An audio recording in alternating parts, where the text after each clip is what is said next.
السلام علیکم dear students, ہم آپ کی خدمت میں پھر سے حاضر ہیں۔ کل ہم ایک اہم موضوع اردو زبان کا آغاز اور ارتقاء سے متعلق گفتگو کر رہے تھے، اور اردو زبان اور آغاز کے موضوع میں ہم نے اردو کی ابتدا کے مختلف نظریات سے متعلق آپ سے گفتگو کی تھی۔ اسی کو ہم آگے جاری رکھتے ہوئے مکمل کریں گے۔ ہم نے کل اردو کی ابتدا سے متعلق نظریات میں 3 نظریے دیکھے تھے۔ پہلا تھا اردو کی ابتدا سندھ میں، دوسرا اردو کی پیدائش پنجاب میں، اور تیسرا اردو کی ابتدا دہلی کی بولیوں سے۔ آج ہم چوتھا نظریہ دیکھیں گے، اردو کی ابتدا دکن میں۔ فتح دہلی 1193 عیسوی کو 100 سال بعد علاء الدین خلجی کی فوجوں کے ساتھ اردو دکن پہنچی۔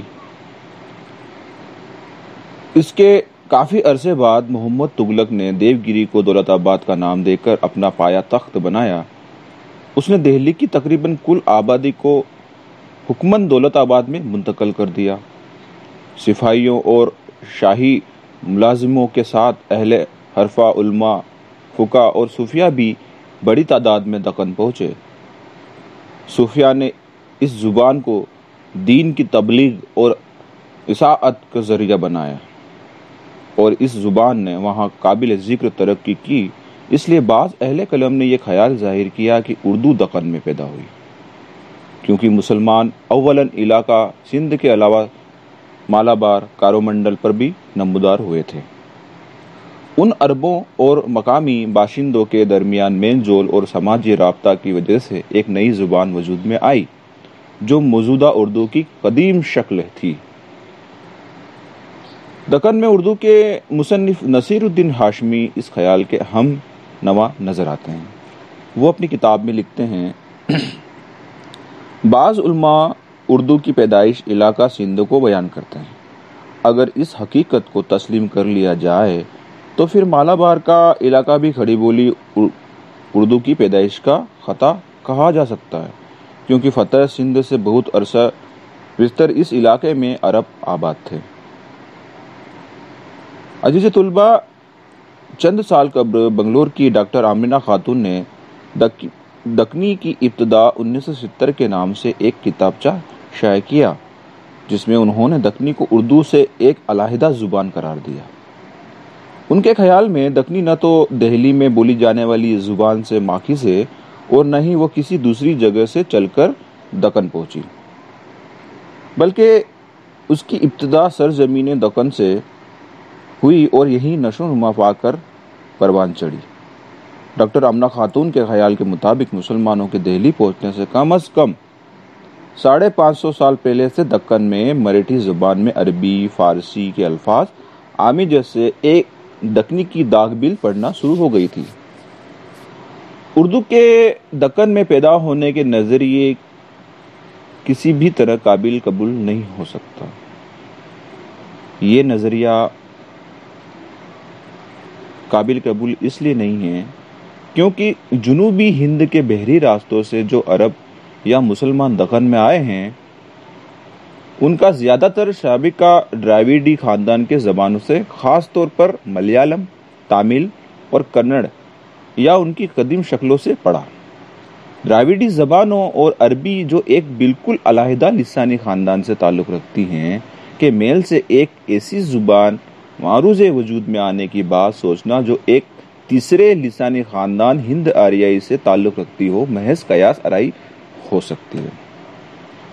تو عزیز طلبہ، یہ بھی جو نظریہ ہے وہ ایک طرح سے کم مانیتا پراپت ہے۔ اب اس سلسلے کو آگے بڑھاتے ہوئے ہم 5واں نظریہ دیکھیں گے، اردو برج بھاشا سے بنی ہے۔ اردو کی ابتدا کے بارے میں محمد حسین آزاد 1832 تا 1910 پیدائش نے آب حیات میں جو بات کہی وہ یہ ہے کہ اتنی بات تو ہر شخص جانتا ہے کہ ہماری اردو برج بھاشا سے نکلی ہے اور برج بھاشا خالص ہندوستانی زبان ہے۔ عزیز طلبہ، آزاد کے علاوہ اور مصنفین بھی اردو کو برج بھاشا کے ساتھ منسوب کرنے میں پیش رہے ہیں۔ مثلا آزاد سے قبل میر امن، سر سید، امام بخش صاحبائی اور آزاد کے بعد سید شمس اللہ قادری کے نام خاص طور پر قابل ذکر ہیں۔ اردو کے برج بھاشا سے نکلنے کے نظریے کی تنقید اور تردید محمود شیرانی نے پنجاب میں اردو، لاہور 1928 عیسوی میں پروفیسر مسعود حسین خان نے مقدمہ تاریخ زبان اردو میں، ڈاکٹر شوکت سبزواری نے داستان زبان اردو، دہلی 1961 میں نہایت کھل کر کی ہے۔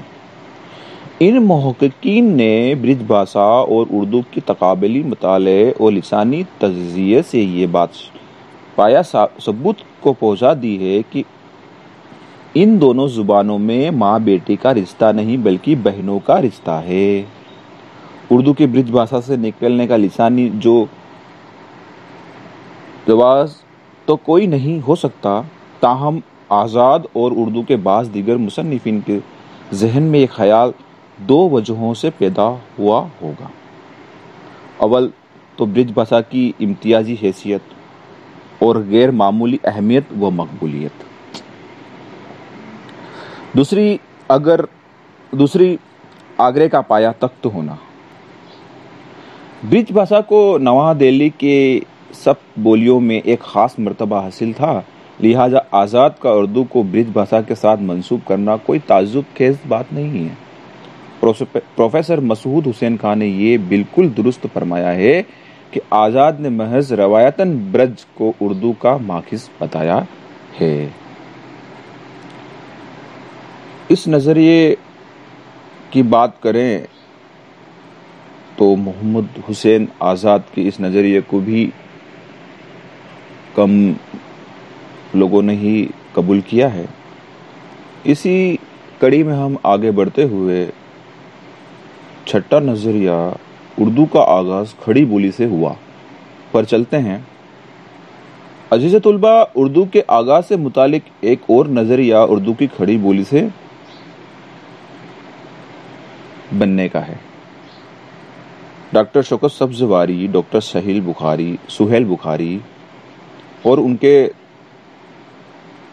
تتبع میں پروفیسر گیان چند جین کھڑی بولی کو اردو کی اصل قرار دیتے ہیں۔ وہ لکھتے ہیں، اردو کی اصل کھڑی بولی اور صرف کھڑی بولی ہے۔ کھڑی بولی دہلی اور مغربی یوپی کی بولی ہے۔ کسی کی مجال نہیں کہ یہ کہہ سکے کہ یہ پنجاب کی زبان پنجاب کی اولاد ہے یا پنجابی کی اولاد ہے۔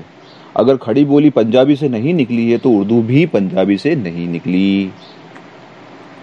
ڈاکٹر شوکت سبزواری 1908 تا 1973 نے اپنی تصنیف داستان زبان اردو، دہلی 1961 میں اردو کے آغاز اور ارتقاء کے مختلف نظریات اور اس کے مولود و منشا سے بڑی مدلل اور تفصیل بحث کی ہے۔ اس کے بعد اردو کے آغاز سے متعلق اپنا ایک نیا نظریہ پیش کیا ہے، جس کے مطابق اردو کھڑی بولی سے ترقی پا کر بنی ہے، جو دہلی اور میرٹھ کے رواں میں 11ویں صدی عیسوی میں بولی جاتی تھی۔ وہ کھڑی بولی اردو ہندوستانی کو ایک ہی زبان تصور کرتے ہیں۔